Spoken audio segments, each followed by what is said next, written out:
Bonsoir mesdames et messieurs. J'attire votre attention pour juste 3 minutes.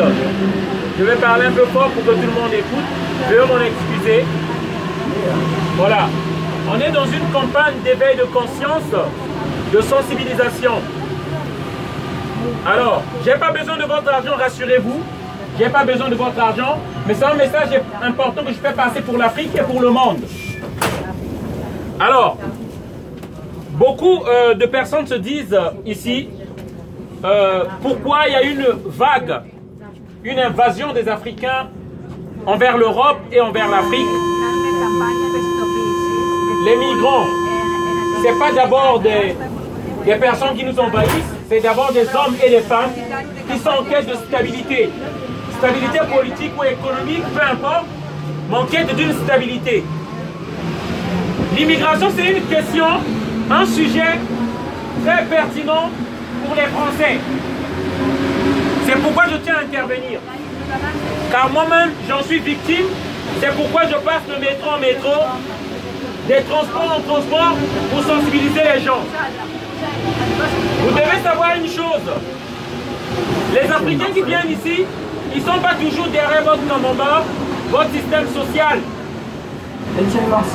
Ils fuient, la plupart, les bombes, les guerres que certains élus occidentaux organisent dans leur pays. Voilà la réalité que vous devez d'abord savoir.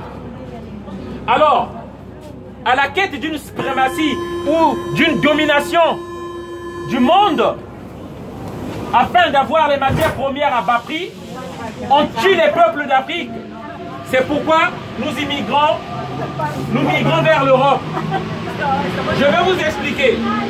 Il y a une politique mauvaise occidentale qui consiste à imposer des dictateurs en Afrique. Et notamment dans mon pays, le Congo-Brazzaville. Denis Sassou Nguesso, un criminel imposé par la France aux Congolais en 1997. Paul Biya, imposé au Cameroun.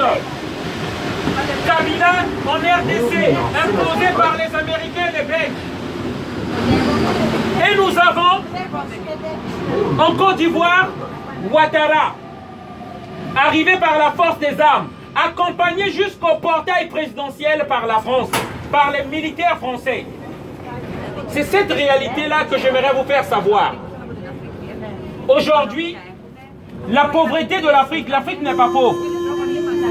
C'est l'Afrique qui fournit les matières premières de l'Europe et de l'Amérique.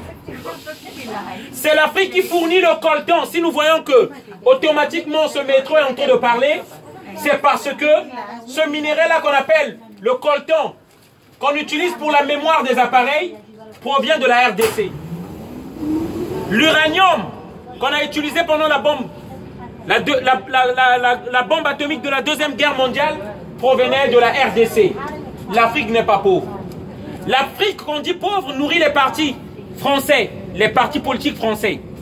L'Afrique qu'on appelle pauvre a nourri Chirac, qui a été comme un chef de gang. Chirac qui a pris l'argent des Africains et avec De Villepin pour sa campagne de 2002.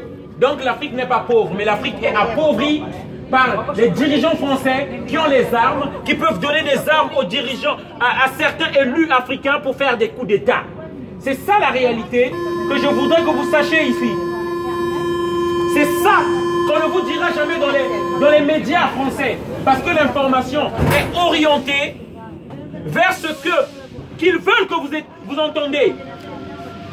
Voilà le message que je tiens à faire passer. Donc l'immigration des Africains est voulue sciemment.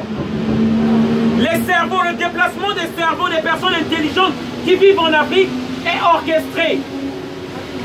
Qu'on ne vienne pas nous parler de l'immigration, qu'on ne vienne pas nous parler de la chapelle est sale, que Stalingrad c'est sale, parce que c'est voulu sciemment.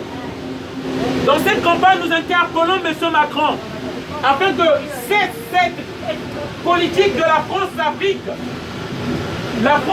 cette politique entre des criminels français et des criminels africains. Il faut que ça s'arrête. Voilà le message que je venais encore de faire passer donc, dans ce train Prenons conscience. Luttons tous pour le bien des Africains afin qu'ils restent chez eux. Merci, une bonne soirée à tous. Désolé de vous avoir dérangé. Merci.